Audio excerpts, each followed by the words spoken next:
Peggy 16. Il vous suit. Il vous suit, lentement mais sûrement. Sur ses quatre pattes, il avance lentement, dévoilant un peu plus à chaque pas ses dangereuses canines. Ce pseudo-sourire sur son faciès vous dérange, tout autant que ce sentiment désagréable. Il est probablement guidé par son instinct. Il fera de vous qu'une bouchée dès lors qu'il vous aura rejoint. Ses crocs affûtés signent d'une grande habitude à tailler la chair, luisant dangereusement aux quelques raies de lumière qui transpercent dans cette ruelle sombre. Ses yeux noirs comme une nuit sans lune vous fixent dans une lueur démente. Ils vous paralysent. Cette bête sauvage arrive à vous effrayer en se servant uniquement de cette lueur malsaine, dans ces globes inquiétants. Cette bête vous tient en respect. Vous tremblez tandis que vous faites un pas en arrière. Vous ne voulez pas mourir.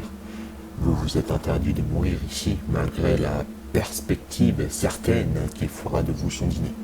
Vous priez de toutes vos forces qu'importe quel dieu qui vous vient à l'aide.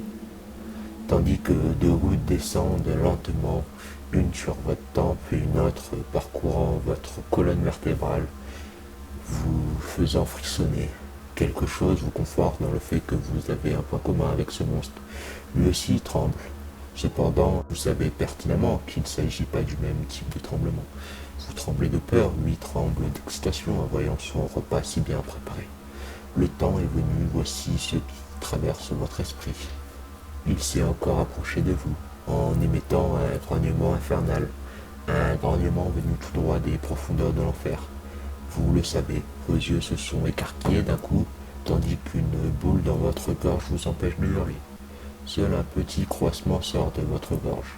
Vous ne pouvez même pas avaler votre salive. Vous essayez de bouger, mais vos jambes ont déjà abandonné le combat. Elles refusent de vous obéir, et sans doute ne se disent-elles qu'elles sont prêtes à servir de casse-croûte à une bête monstrueuse. Vous avez beau tenter de les convaincre, elles savent que vous êtes dans un cul-de-sac.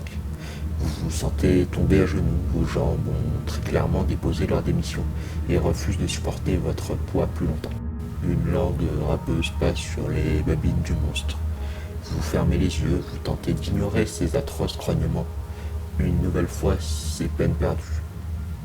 Des petits bruits sur le sol vous disent que ce monstre se rapproche de vous. Vous sentez son haleine chaude et fétide courir votre corps, et vous esquivez un rictus de dégoût. Avec les bras, vous rampez en arrière pour échapper à la bête. Une seule pensée parcourt votre conscience. Ne me tue pas, je t'en supplie, ne me tue pas. Le monstre s'avance de nouveau vers vous d'un pas lent et calculé, alors que vous ouvrez lentement les yeux. Son museau est à moins de 30 cm de votre visage. Une nouvelle fois, sa langue passe sur ses crocs pointus comme des lances affûtées. Vous avez décidé de faire face à votre peur une fois pour toutes. En fermant les yeux et en gémissant de peur, vous repoussez la bête féroce qui s'apprêtait à vous envoyer vers un autre monde. Et vous vous détalez en courant sur une dizaine de mètres. Pourquoi pas plus loin, parce que vous êtes face à un cul-de-sac.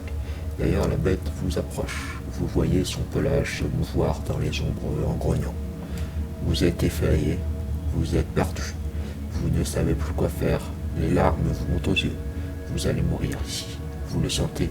Le bruit des pas de ce monstre se rapproche dangereusement de vous. Vous vous asseyez perdu, quasiment inconscient. Vous entendez le bruit de sa respiration. Il vous sent comme s'il flairait sa proie. D'ailleurs, ce n'est pas comme s'il la flairait. Il la flaire vraiment. Il sent son plat de résistance avant de le goûter. C'est fini. Seul un hurlement déchirant sort de votre gorge, alors que la bête vous saute dessus. Cependant, une héroïne vous sauve d'une morsure et apparaissant au bout de la ruelle et en hurlant. Laisse le passant tranquille et viens ici. Avec un aboiement joyeux, une démarche enjouée, Kiki, le Yorkshire, rejoint sa maîtresse, une dame au bord de la soixantaine. Quant à vous, vous vous relevez honteux en pensant qu'il faudra vraiment remédier à cette cynophobie dérangeante. Puis vous reprenez votre chemin en essayant d'oublier cette mésaventure avec un Yorkshire des plus menaçants. Tu peux liker d'un pouce ensanglanté, je te préviens t'abonner. À cette chaîne te plongera dans un cauchemar sans fin, alors abonne-toi.